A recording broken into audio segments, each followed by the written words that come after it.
Você é Flamengo e meu pai Botafogo. O que significa impávido colosso?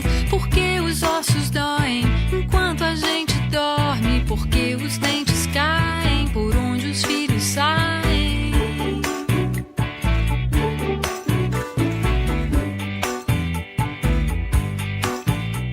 Porque os dedos murcham quando estou no banho. Porque as ruas enchem quando está chovendo.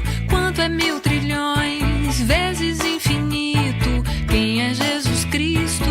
Onde estão meus primos?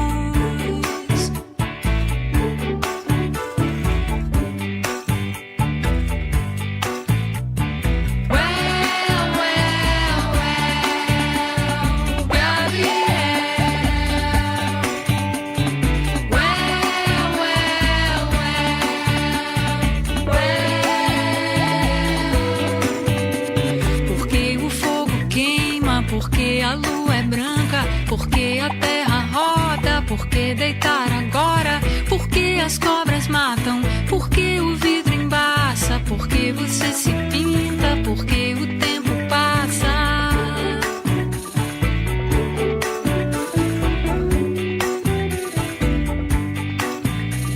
Porque que a gente espirra, porque as unhas crescem, porque o sangue corre, porque que a gente morre. Do que é feita a nuvem, do que é feita a neve, como é que se escreve?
Cercado de proteção, de tanto amor, tanta paz dentro do meu coração.